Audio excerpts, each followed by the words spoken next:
সারা ভারত আর্য মহাসভার মুর্শিদাবাদ জেলা কমিটির দ্বিতীয় মুর্শিদাবাদ জেলা সম্মেলন আজ 2রা সেপ্টেম্বর বেলা 11টায় শুরু হলো বহরমপুর গ্র্যান্ড হলে। আজকের এই সম্মেলনে আর্য মহাসভার সাংগঠনিক রদবদল করা হলো। আজকের এই সম্মেলন থেকে প্রাক্তন সভাপতি বলেন, আগামী বিধানসভায় আমরা লড়াই করব, মানুষের দ্বারে দ্বারে আমরা যাব, আর্য মহাসভার উদ্দেশ্যে কি আমরা মানুষের কাছে সেগুলি তুলে ধরব এবং আর্য মহাসভা কেন মানুষ করবে, আর্য মহাসভার দায়বদ্ধতা আমাদের প্রত্যেকের মধ্যে আছে, সেটা আমরা মানুষকে বোঝাবো। আর্য মহাসভার সর্বভারতীয় সভাপতি বিভাস চন্দ্র অধিকারী তিনি আরো বলেন, এইসব ক্ষেত্রে আমাদের সময় লাগবে, কিন্তু আমরা চোর চাট্টা, চিটিংবাজ, খুনি, ধর্ষক তাদেরকে আমরা চিহ্নিতকরণ করব এবং কে কত টাকার মালিক সেই হিসেব আমরা চাইব।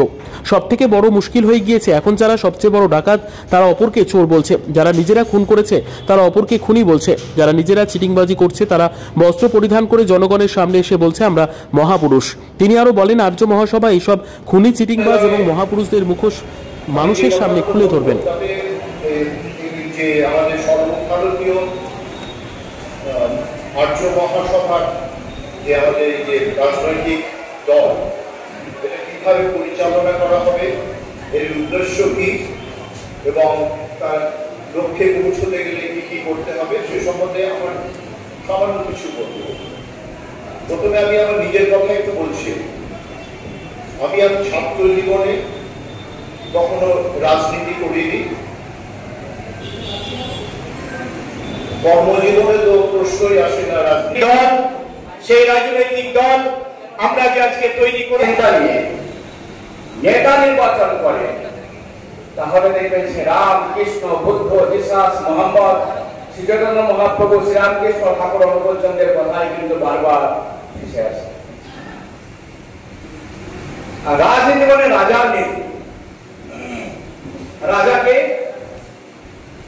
যিনি প্রজাকে পালন করেন, এই পরিপালন এবং পরিপোষণী নীতি দ্বারা প্রকৃত মঙ্গল চায় এবং কেমন করে চলা উচিত তার পথ এই আর্য মহাসভায় দেখাবে। কারণ আর্য একটা সংস্কৃতি, যা ভারতবর্ষের অ্যানশিয়েন্ট সংস্কৃতি, সেই সংস্কৃতি ভেঙে যাওয়ার জন্যেই আজকে এত দুর্নীতি বলুন, মিথ্যাচারিতা বলুন, ধর্ষণ বলুন, খুন বলুন, তা রাজ্যে বেড়ে গেছে। কাজেই আর্য মহাসভা এমন একটা দল যা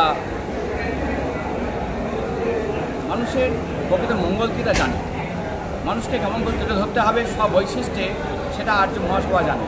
আর এই দল ঈশ্বরের মূর্ত প্রতীক যিনি, তার আশীর্বাদ পুষ্ট দল, এই দলই একদিন রাজ করবে। আগামী দিনে এই যে আজকে রদবদল হলো দেখলাম, আগামী দিনে কি কর্মসূচি আছে আপনাদের? আগামী দিনে বিধানসভায় আমরা লড়ব, বিধানসভায় আমরা অংশগ্রহণ করব, মানুষের দ্বারে দ্বারে আমরা যাব, আর্য মহাসভার প্রকৃত উদ্দেশ্য কি আমরা বলবো এবং আর্য মহাসভা মানুষ কেন করবে, আর্য সংস্কৃতি রক্ষার কেন দায়বদ্ধতা আমাদের আছে প্রত্যেকের, সেটা আমরা বোঝাবো। আমাদের সময় লাগুক, কিন্তু ওই চোর চাট্টা, চিটিংবাজ, খুনি, ধর্ষক তাদেরকে আমরা চিহ্নিত করি। আর কে কত টাকার মালিক আমরা তার হিসাব চাইব, কোর্টে আমরা এফিডেভিট জমা করতে বলবো। যারা আছেন, যা ঘর বলছে কথা সাজেন, মুশকিল হয়ে গেছে।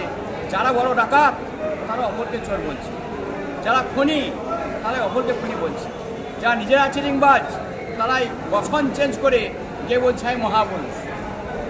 এই রঙে রাঙালি বসন অতই ভোগী, কামের আগুন মনিতর হইলেও কেমন হইবে যদি। আর্য মহাসভা এদিকে চিহ্নিত করি। কয়েকজনকে আমরা ভাইস প্রেসিডেন্ট করেছি, কার্যকরী সভাপতি করেছি। এভাবে আমরা জায়গাটা গুছালাম। ভবিষ্যতে আরও ভাববো, তাদের অ্যাক্টিভিটিস দেখবো, প্রয়োজনে চেঞ্জ করবো। দল সবচেয়ে বড় কথা, কোনো ব্যক্তিত্ব, কোনো মানুষ বড় কথা নয়। প্রত্যেকেই কিন্তু কর্মী, যে পদেই থাকুক সে নগণ্য একটা কর্মী ছাড়া আমরা কেউ নেই। দল শেষ কথা, কেননা এই দল ঈশ্বরের নামকরণ দেওয়া দল।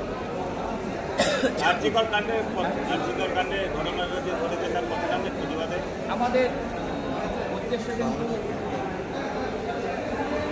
পাপের বিরুদ্ধে লড়া। জন্মগত ভ্রষ্ট যারা সৎপা দয়ায় হয় না ভস, ভয়েই শুধু অনুগত সুখের বছরও পায় না। যারা জন্মগত ভ্রষ্ট তাদেরকে ভয় দেখে চুপ করে রাখানো, আর যারা ভালো মানুষ তাদেরকে পদে বসানো।